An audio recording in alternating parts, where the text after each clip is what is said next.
Be here now.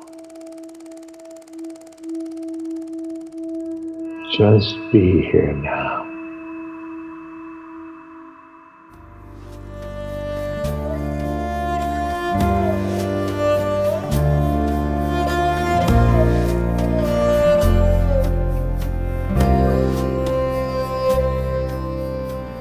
Welcome to the Krishna Das Pilgrim Heart Hour. In this podcast, Krishna Das shares his warm-hearted and down-to-earth path to the divine. If you are interested in supporting Krishna Das's podcast, please go to BeHereNowNetwork.com/KD.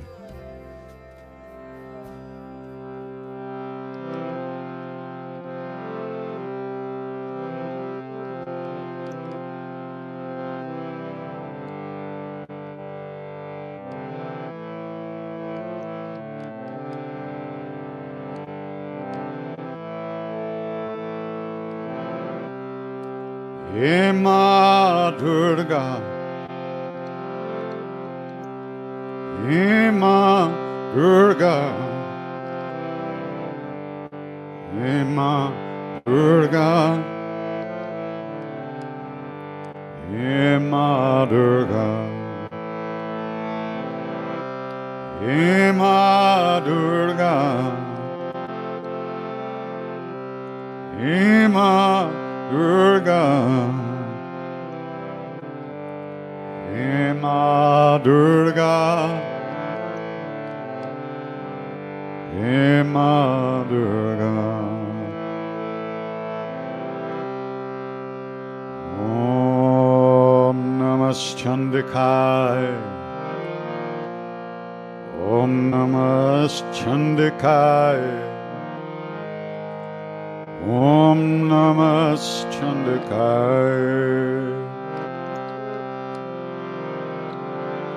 Om Namah Chandikaya, Om Namah Chandikaya, Om Namah Chandikaya.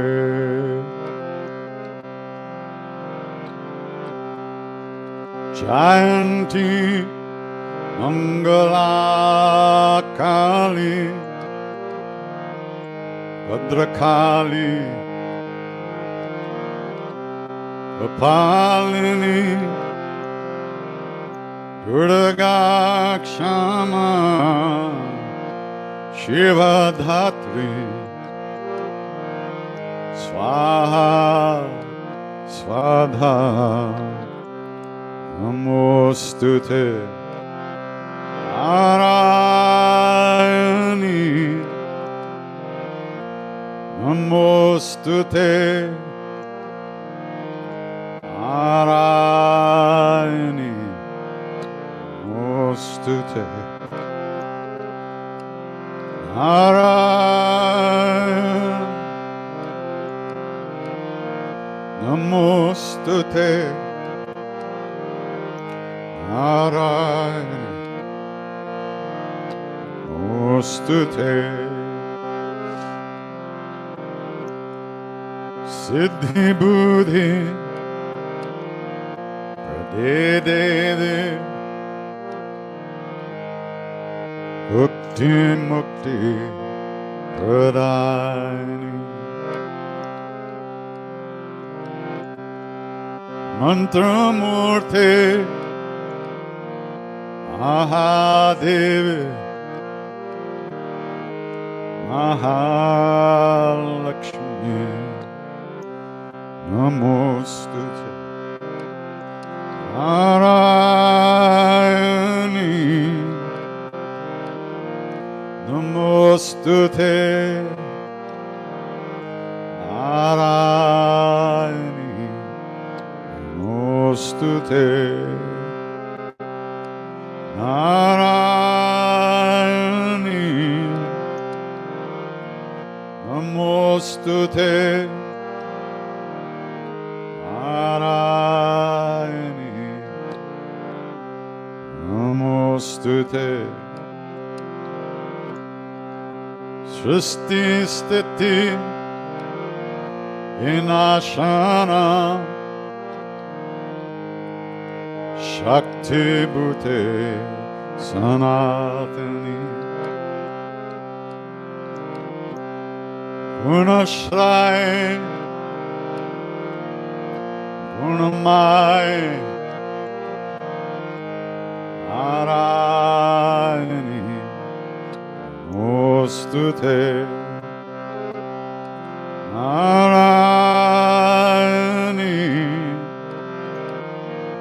Namostute Narayani Namostute Narayani Namostute Narayani Namostute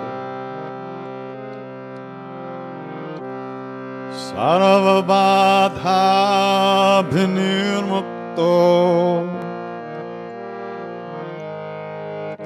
Dhanadhanya Sutanato Manusyo Mat Prasadino Avishyati Sunshine Narayani Namostute Narayani Namostute Narayani Namostute Narayani Namostute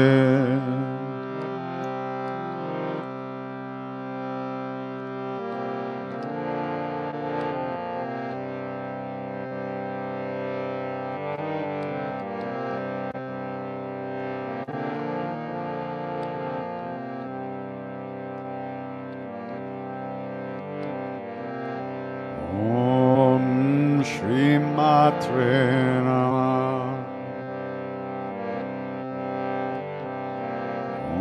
Om Shri Matre Namah Jembe Gari Jai Shama Gari Om Shri Matre Namah Om Shri Matre Namah Om Shri Matre Namah Jembe Gari Jai Shama Gari Om Shri Matre Namah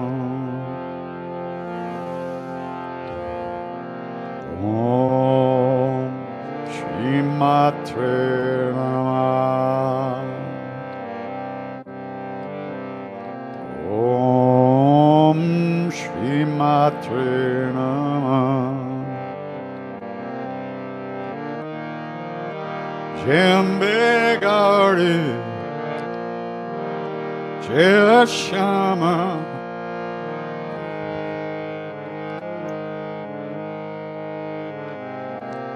Om Shri Matre Namah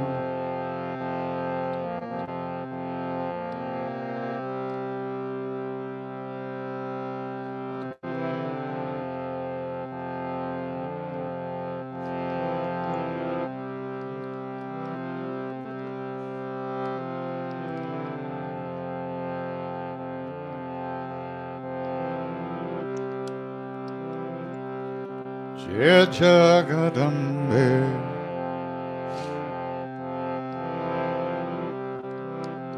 Jai Jai Jagadambe He Ma Durga He Ma Durga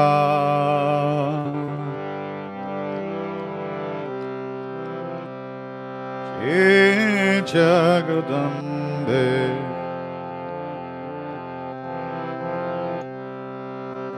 Jai Jai Jagadambe He Ma Durga He Ma Durga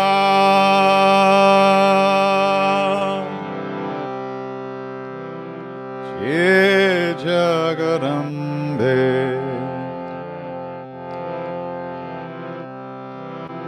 Jai Jai Jagadambe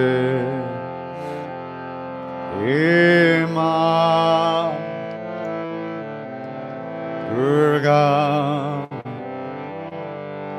He Ma Durga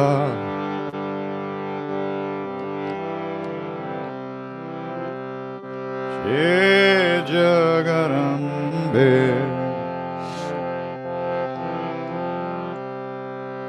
Jai Jai Jagadambe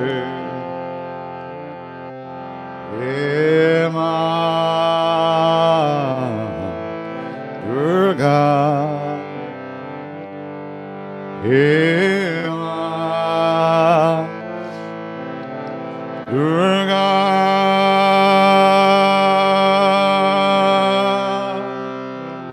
Jai Jagadambe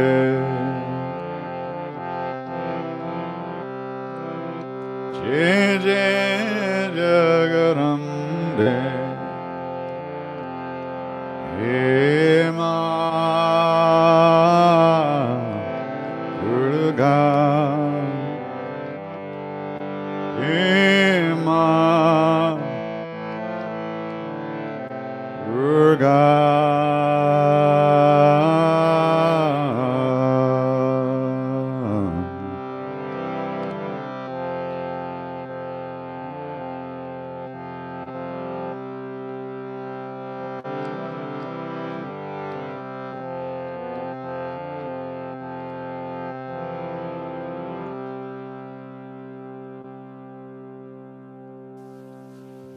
You know,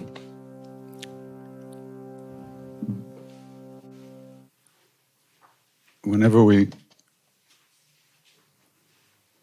it comes over us that we're really allowed to come home, that we really can come back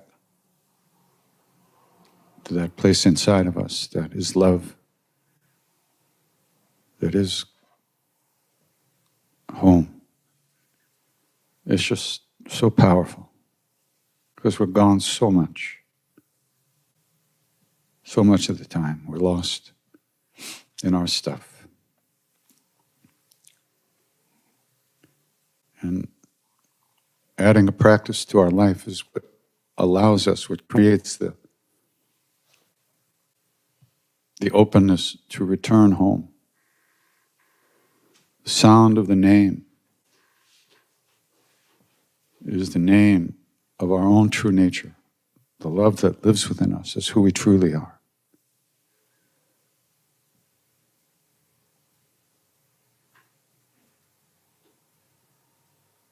It's the name of that love which lives in each of us. Always, all the time. Life after life after life, it's the same.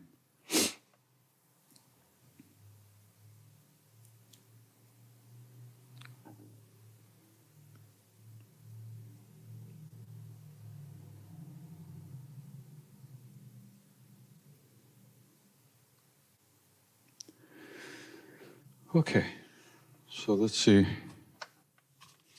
if the questions work.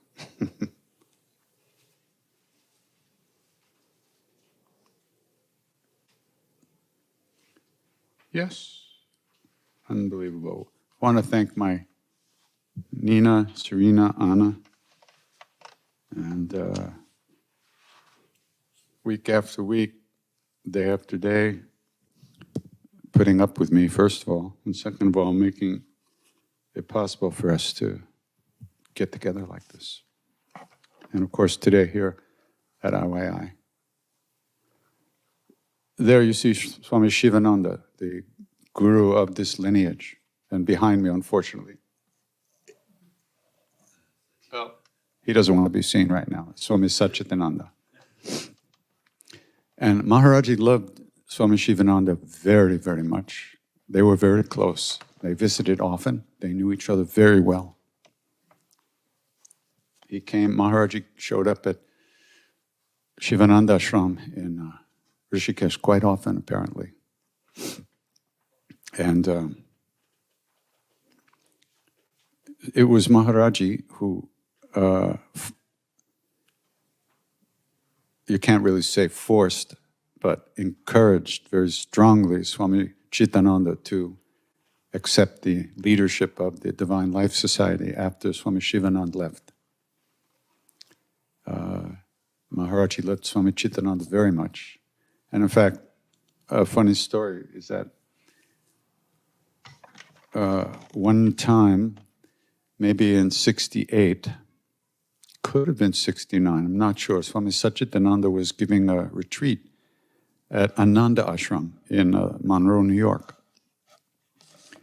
And I had heard Swami Chidananda speak a few times in the city, so I went up for the day. And so we were sitting out on the lawn, and next to Swami Chidananda was another sannyasi, another Baba, very gaunt. And to me, he looked very fierce at the time. And he was just sitting there like this. And Swami Chidananda gave the talk. And after his talks, or in the beginning, he would always go, Hari Om, in his beautiful voice, right? So he finished the talk, and I had my eyes closed. And I was waiting for the Hari Om, right? And instead of the Hari Om, there was Shri Ram Jai Ram Jai Jai Ram Shri Ram, like this. And my whole body exploded. Every nerve went into overdrive. And I was just sitting there like this, I had no idea what was going on. I didn't know who this guy was. I had heard Shri Ram Jai Ram before. I think I had met Ram Das maybe once or something by now. Maybe not. And then I left. And I never knew who that Swami was. And but that moment did something.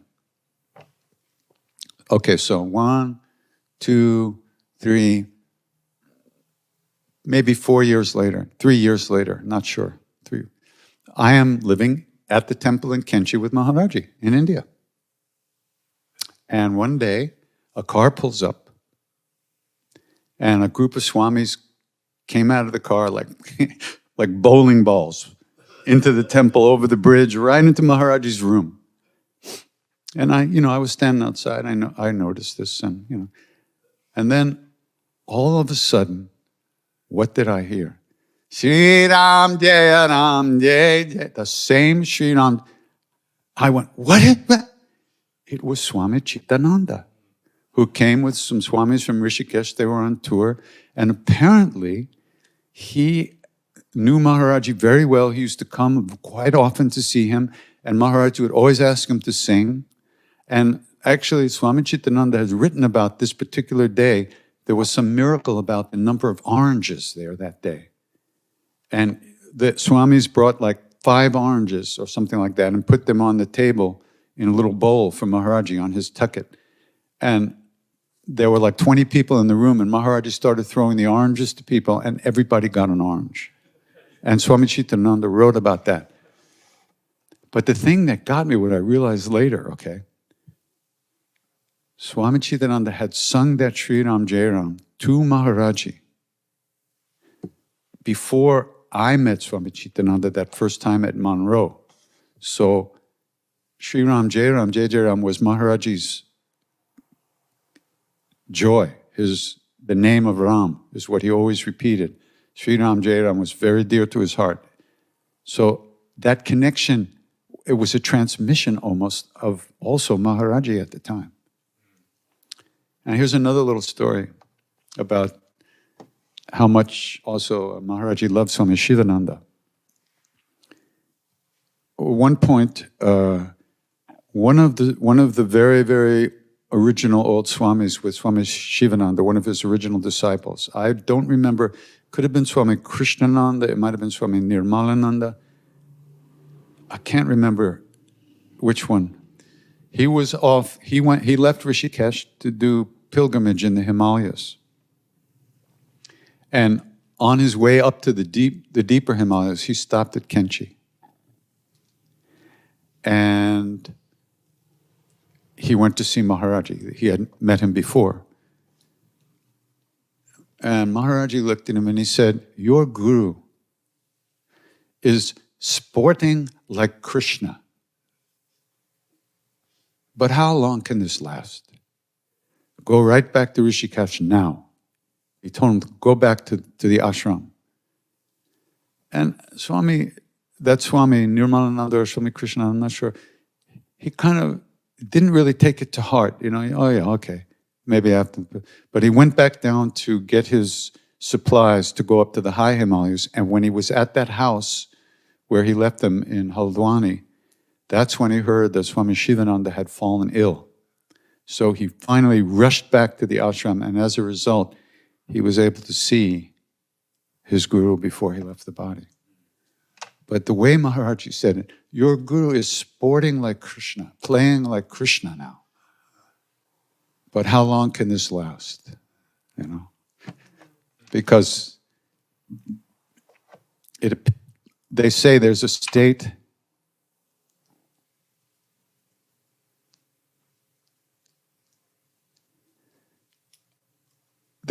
of consciousness that only Shiva and Krishna can be in without having to leave the body. Only those two beings can hold the intensity of that state of whatever. Believe me, I don't know what it is, but I'm telling you about it. And so they say, anybody who enters into that state, if they stay in that state too long, the body drops. And apparently Maharaj-ji knew that it was time for Swami Shivananda to go, so he entered into that state and the body finally dropped off. These guys, this is the major leagues. This is the big time stuff, We're still in Little League here. All right, some questions.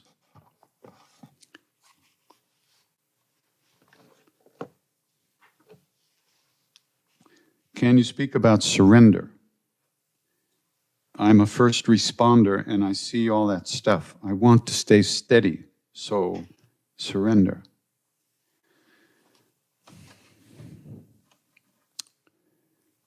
Surrender is not an act of will, of our will. Surrender comes from grace. We aspire to drop the ego, and drop our identification with that. But, like Ramana Maharshi says, if you ask the mind or the ego to kill the ego or the mind, it's like asking the thief to be the policeman. There'll be a lot of investigation, but no arrest will ever be made. So asking yourself, saying to yourself, I'm going to surrender, this is not going to happen because the I does not want to surrender, the me. It likes to act like it will, but this is just its way of staying alive longer. So that's why practice is so important. And practice doesn't mean, when you're sitting cross-legged on a pillow pretending to meditate. Practice means, first of all, being present with everyone as best we can that we meet, and bearing witness to their suffering, and thus suffering, our own and theirs. And bearing witness means to be with it without projecting your own stuff onto it. Oh, I'm so sad, this is so terrible. We don't know. We don't know why things happen, we don't know why they don't happen. All we know is what we feel in the moment. So to bear witness is a big thing. And of course, Bernie Glassman, the great Zen master and my very dearest friend, used to speak of this quite often. In fact, this was one of his main teachings, was to bear witness to the joy and the suffering. Because beings suffer. And when we bear witness, we are with them. And that lessens their isolation, takes some of the sting away of the pain. We can't take their pain away, but we can be with them. So the aspiration to surrender that's good. But don't think that you can do it. When the mirror of the heart is clean of our greed, our shame, our selfishness, all our stuff.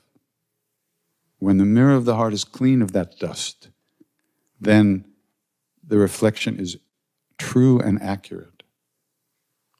And at that moment, surrender happens. We may get little hits on the way, of course, of what it might feel like to be less deluded. But surrender is the goal.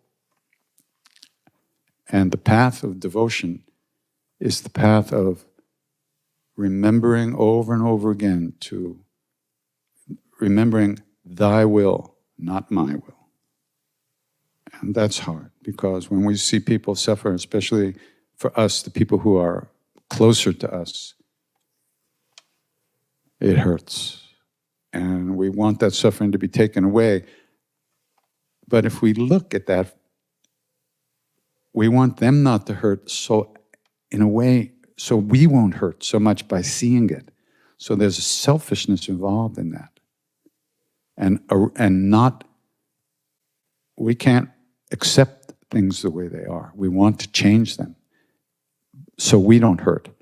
Now that's a motive that is actually not truly useful. It's a perversion of real compassion. With real, true compassion, bodhicitta, we are not thinking about ourselves at all, but for most of us, what we call compassion is, oh, I wish you weren't suffering so much so it wouldn't be so hard for me to be with you. That's selfish. So you have to see that stuff and let go and let go and let go and let go, and then, because, yes, that's what we have to do.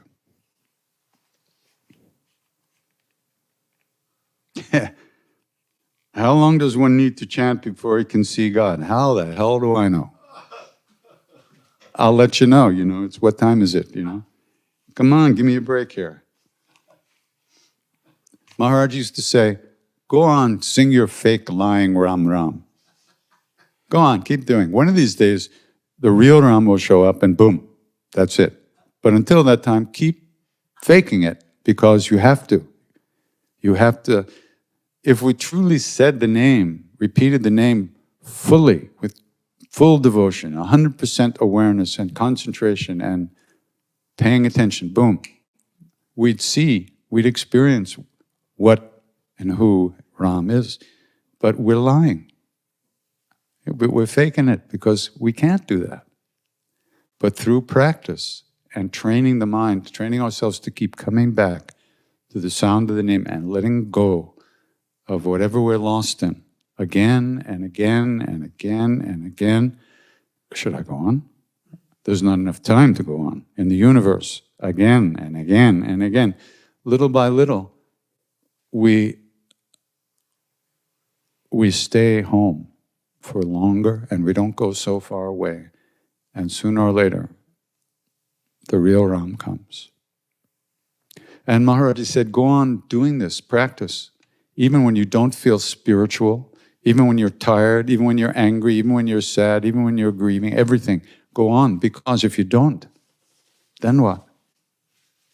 One has to plant those seeds of remembering. If one does not plant seeds, nothing will grow. So.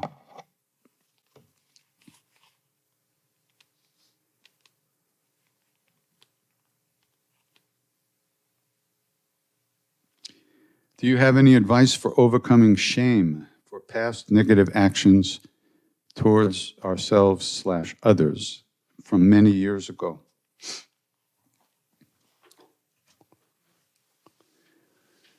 Well, shame is a trip we're doing to ourselves. Forget about whether we've actually hurt somebody or not. The feeling of shame, that's different than remorse, by the way. Remorse is truly recognizing that we've hurt someone, wishing that we had not created that suffering, and hoping that we don't create it again, and not just hoping, but doing what's necessary that we don't create more suffering again for others and ourselves.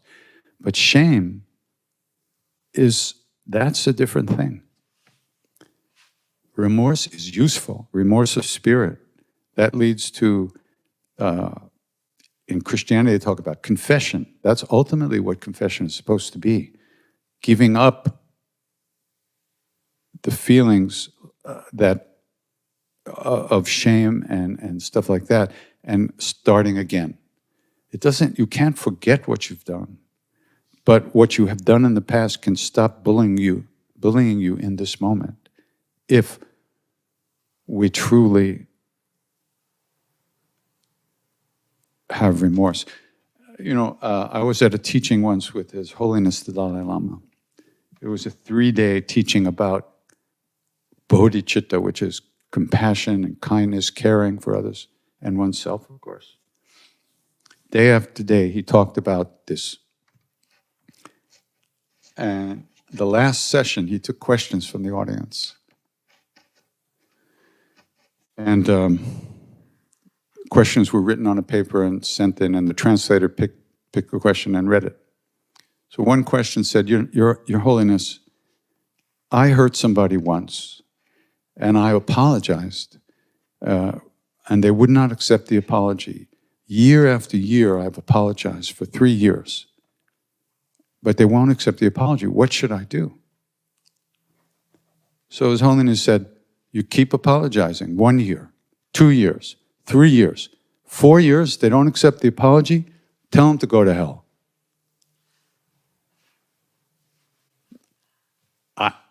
I was shocked because the Dalai Lama was talking Tibetan, this was through a translator, and I thought, His Holiness the Dalai Lama does not tell someone to go to hell, because if he does, they will.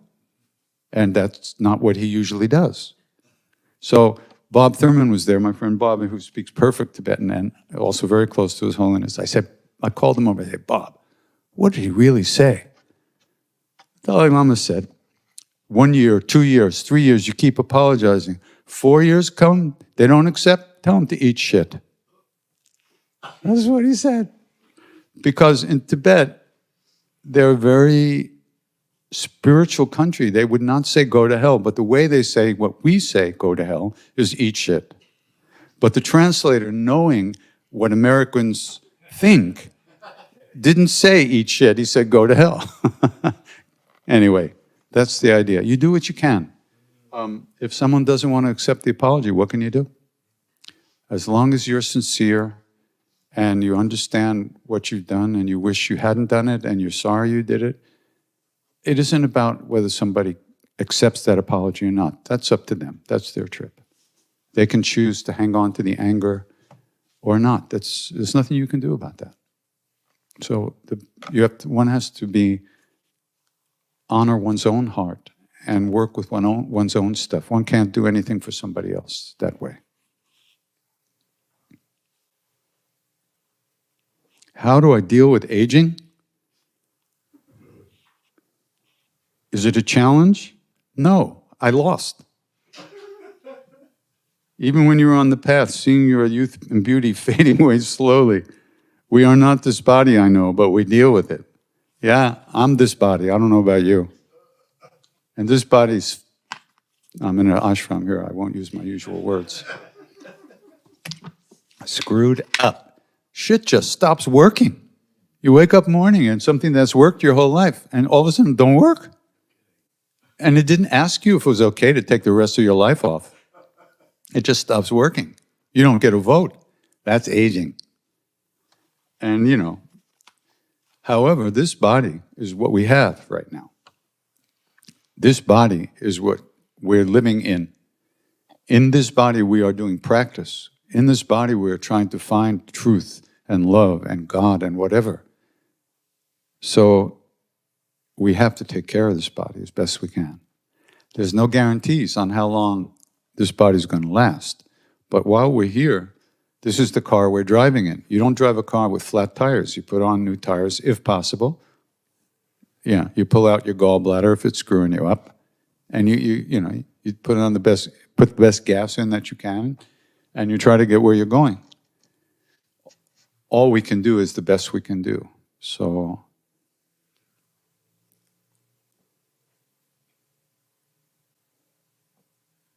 you just do your best to take care of yourself so that you can do the practice that's going to bring you to freedom.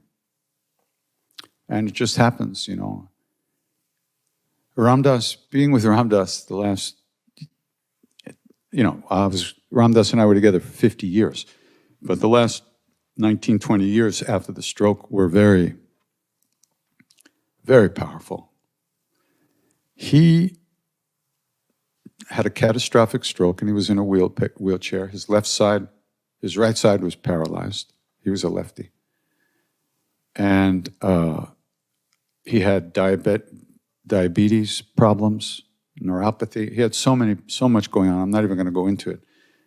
But he couldn't do anything for himself. Everything had to be done for him.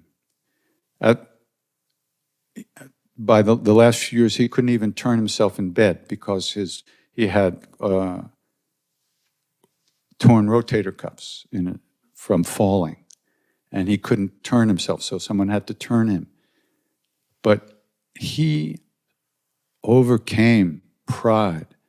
He overcame anger. He overcame all these things and he had to accept help from others, and he really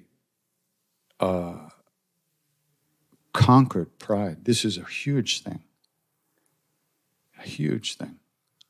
And it was so beautiful to watch how he had to accept help from others. They wrote a book once early on called How Can I Help? And he used to say, if I wrote that book now, I would write, How Can You Help Me? So he always had a sense of humor, and he always kept that, even in the most intense situations. He went through so much pain and suffering, and he never complained, almost never. It was amazing to be around. If I stub my toe in the morning, the rest of the day is completely ruined. So I got a long way to go.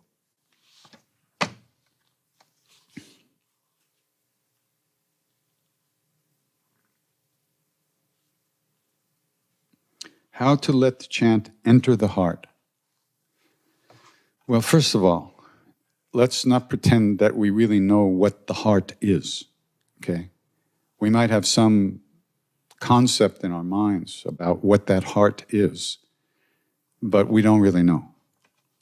So what we do know is that through the repetition of the name, gradually but inevitably, that presence within us, that heart, that essence within us is uncovered. We can't really see it right now, clearly. It's always with us. It's actually who we are. But right now, our awareness is totally involved with the sense input and the thoughts. Receiving information from what we say is the outside. So we are not tuned in and aware of the heart, so to speak, in a deep way. So it's through the repetition of the name that this happens. And of course other practices, but we're talking about this. You simply repeat the name, and when you notice that you have not been paying attention, you come back. Actually, you're repeating the name, and then you're thinking about something, you're dreaming about something, and then, you realize that you haven't been paying attention. How did that moment happen? You were dreaming, you were gone, or you were remembering something, or you were planning something. And you're sitting with 1,000 people chanting, and you're chanting, but you're not even there. How did that moment happen that I don't know. That's grace. That is your heart pulling you back. You didn't make that happen. You didn't wake yourself up when you were gone, when you were dreaming, when you were thinking about the girl next to you, or you're thinking about getting home to the old lady, or thinking about going smoking a cigarette afterwards, or going to a movie later that day. You were not here. You were lost dreaming that stuff. How did it happen that you recognized that, and all of a sudden you were back? Your heart woke you up. Your true nature is awake all the time. And the more we come home to the sound of the name is the name of that place. So we're constantly evoking and invoking that presence. And then we're pulled away again. And then, okay. It wasn't your personal will that brought you back from dreamland. It was the seeds you planted in your heart, in your being, through the repetition of the name that brought you back. Not, because when you're asleep, even at night, when you're asleep, how can you don't wake yourself up. You set an alarm. Your heart is that alarm that's always going off, but we don't hear it. More and more, the more practice we do, the more we get comfortable letting go and getting at ease with what that sense of letting go means. That's when we hear that alarm, which is actually not one of those. It's like, hi, honey.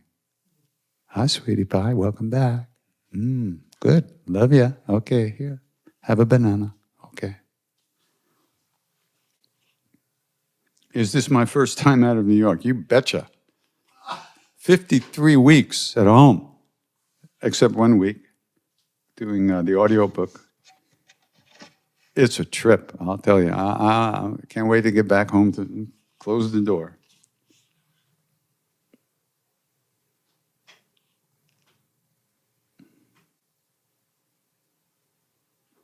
Can't understand that question.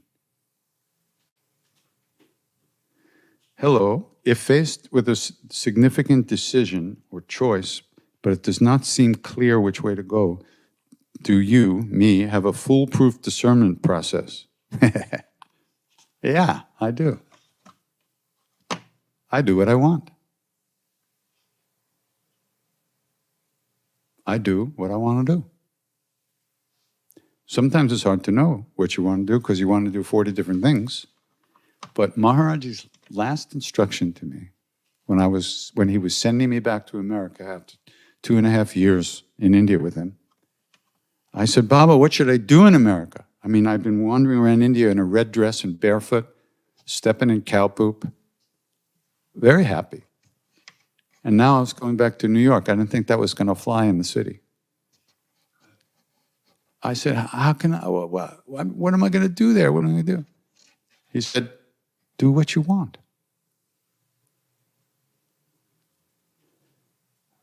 Nobody in my life ever told me that. Certainly not the way he meant it. Do what you want. So that put the onus on me to find out what I wanted. And I fought with terrible, negative, destructive stuff inside of me that wouldn't even let me do what I really wanted to do, which was to sing to Him. I had a lot of really heavy negative stuff that was just pushing me around for years and years and years. And in fact, I did not start singing to Him this way until 21 years had passed after He left the body. 21 years. Am I stubborn? What do you think? Yeah, I was not a happy camper. And I had to find what I wanted. Because when you do something that you want to do, not because you're told to do it, He didn't tell people what to do, except go away, of course. You had to find your own thing, your own way. You had to find it yourself. And then it's so much more powerful because you have listened to your heart and you've done what you felt you should do and want to do. If it works out, that's good. If it doesn't work out, there's nobody to blame.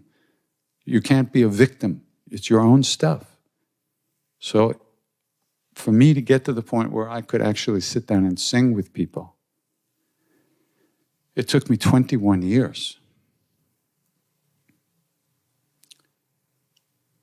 But I'm very grateful that I finally managed to do it.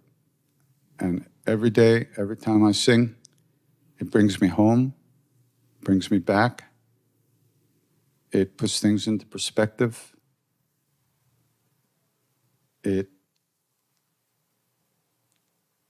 It's practice every time. It's different every time. Just hearing the name, repeating the name, not thinking about it, not anything. Well, this was really good. Oh, this was really bad. The name doesn't care. And our job is to listen and hear the sound of the name. And, in this case, sing it.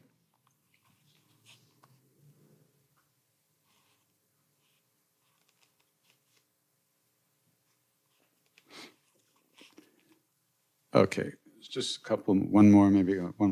I've lost interest in all the things I used to love. All I want to do is sit, listen to satsang, or walk in nature. I have to force myself to do all the worldly things. I'm scared of what this means. What does this mean, and what do I do? Well,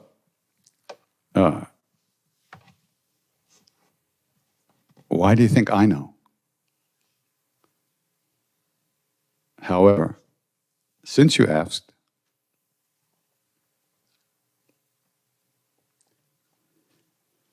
you think practice is one thing that it isn't. The practice is what gives us the strength to treat other people the way we want to be treated. You don't have to hide yourself from the world in order to do that. And in fact, the so-called world is very happy to show you how much work you have to do in order to become a good human being. What you're talking about is you're attached to what you think you should be feeling and not feeling from so-called spiritual life. You think it's all going to be blissful. Well, let me tell you, good luck.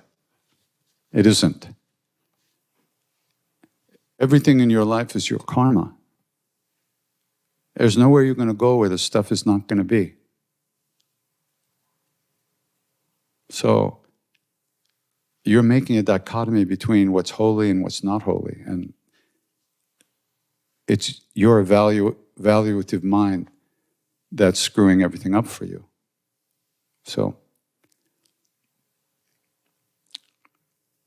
if you were meant to be in a cave, you'd already be there.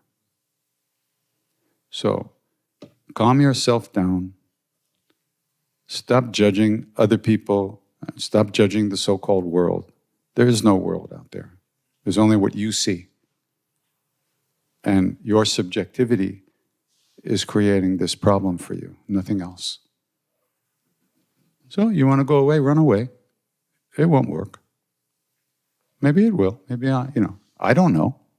It's up to you to figure out what to do. I'm just sharing my experiences because I thought I would be a monk living in India for the rest of my life. Here I am. Not in India and not a monk. So we have all kinds of ideas about what we think we need to be in order to be something holy or good or something. It's not like that. So just calm down and listen very deeply to yourself and then, follow your heart. See where it takes you. That's how you learn. Those 21 years I spent in inner darkness taught me a lot, believe me. It taught me a tremendous amount. And do I regret it? Well, if it was 20 years, maybe that would have been better instead of 21. But it was what it was. So nothing to do about it now. So I think that's it.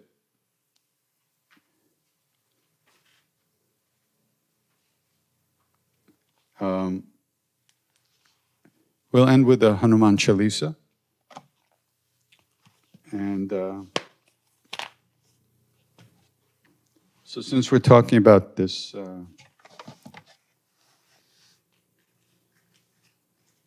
this kind of developing, bearing witness and developing compassion for others, because all we do is think about ourselves all the time. You realize, every day, all day, every day. The movie of me, how am I doing? Where am I going? Am I doing the right things? Should I go this? Should I do this or this? Or is my hair too long, too short? Am I too fat? Am I too tall? Will they like me? They won't like me. What if I do this?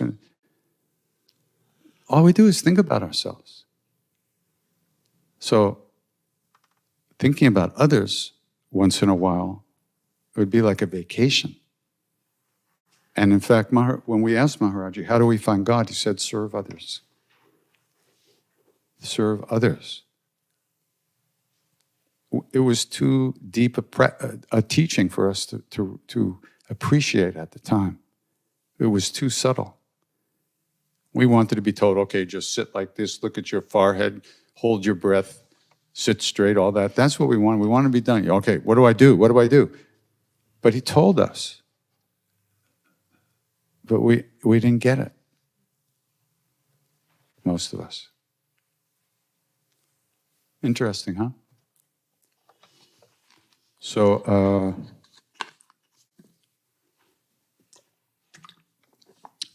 talking about bearing witness to suffering, our own and others.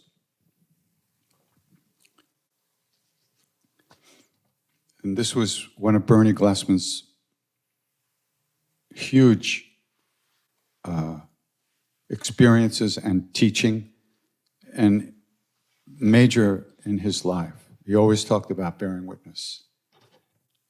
And he started a group called the Zen Peacemakers Organization, zenpeacemaker.org, peacemakers.org. And they go all around the world to places where there's very difficult social and political situations, and they try to get people to speak to each other and to start a dialogue going. And also, they go to bear witness to the suffering.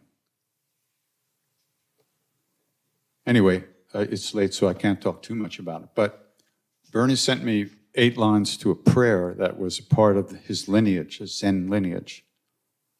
And it was to a prayer called the Kanronman, which is the gates of sweet nectar.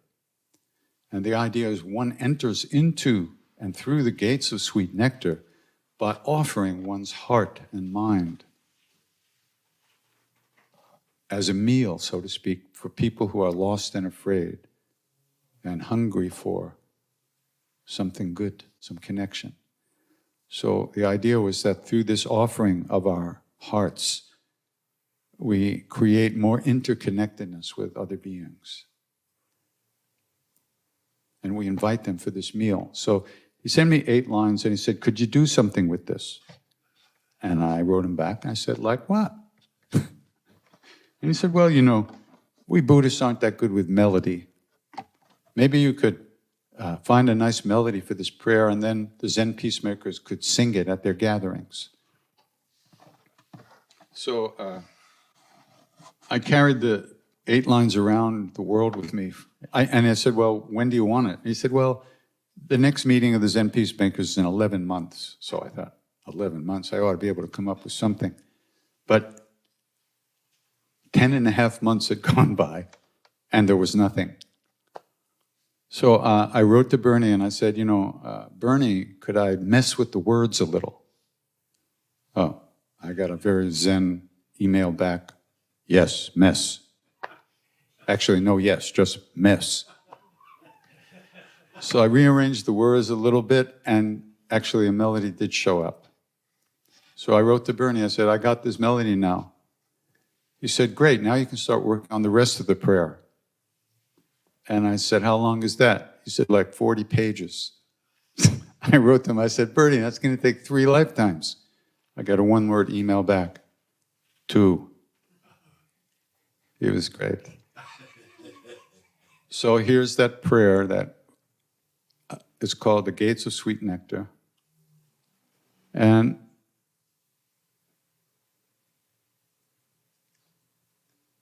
the idea is that we offer our hearts, our enlightened hearts, our true nature, our being, to any beings who are lost and afraid in any state of consciousness, any world. And this is what we aspire to be able to give ourselves fully. Now, I recognize that even though we aspire to be able to love everyone, like Maharaj used to say, it ain't that easy. And so I thought that Hanuman Chalisa, singing the Hanuman Chalisa is a practice that removes the obstacles in our path, that cleans the mirror of our hearts, that gives us the strength to overcome our stuff and make the offering of ourselves to others. So I put them together. And first I'll sing the prayer, and then we'll sing Hanuman Chalisa together, and then a little Sri Ram Jayam.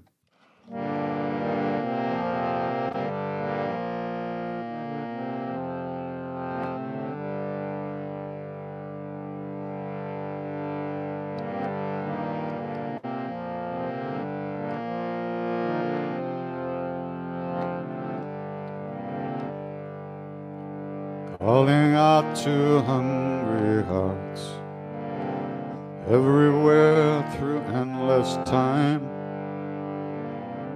You who wander, you who thirst, I offer you this Bodhi mind. Calling out to hungry spirits everywhere through endless time. Calling out to hungry hearts, all the lost and the left behind. Gather round, share this meal, your joy and your sorrow, I make it mine.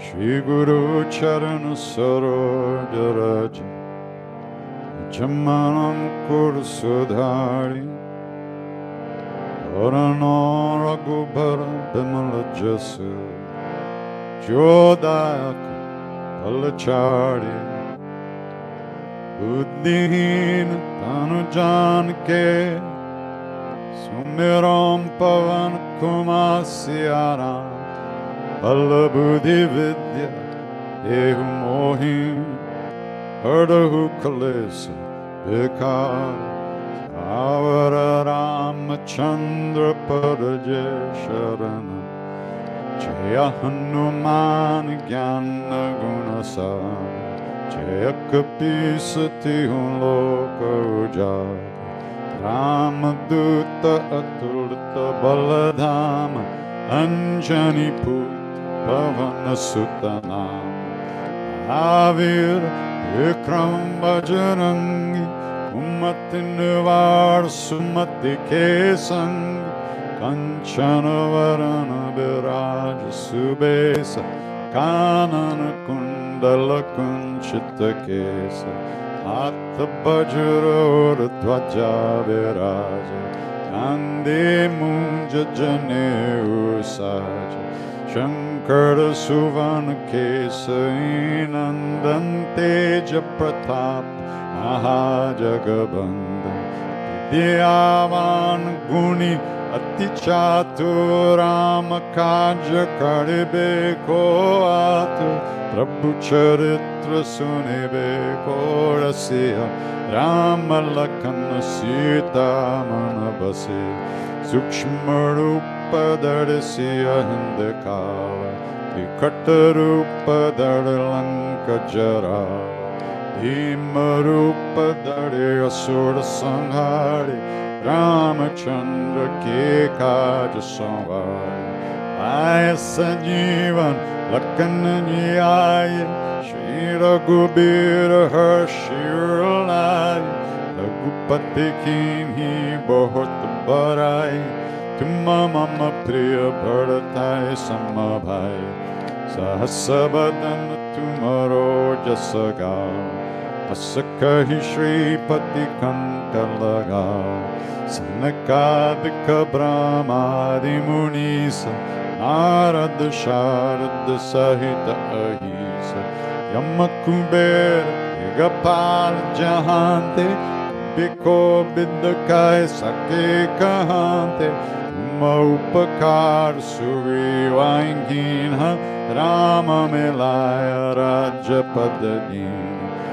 Maro Mantra Bibhishanamana, Lankeshwara Bhai Sabha Jagajana, Yuga Sahasra Jojanu Parabhanu, Niliota Imadura Palajan, Prabhu Mudrika Mele Mukamahi, Chaladilangi Gaye Charajanahi, Durgama Kaja Jaguta Kejete, Sugama Anugar Tumare Tete, Rama Duvare Tumarakovare, Potana Agya Binu Pesai, Sab Suklahe Tumhari Sharan, Tumara Chakahu Kodaran, Apana Teja Samaro Ape, Ino Lokaha Katin Kampe, Bhuta Pisashana Katana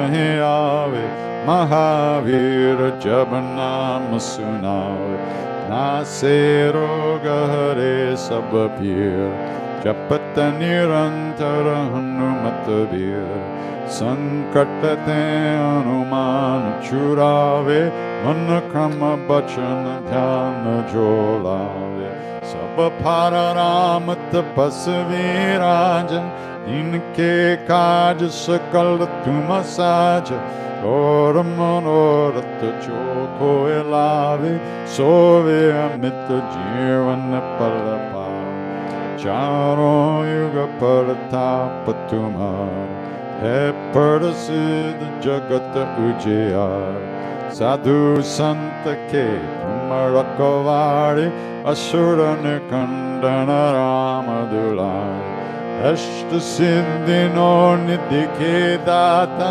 Sabaradina, Janki Mata Ramarasayana Tumare Pasa, Sadaro Ragupati Ke Dasa, Tumare Bhajana Rama Kopai, Janama Janama Ke Dukkha Bisarai,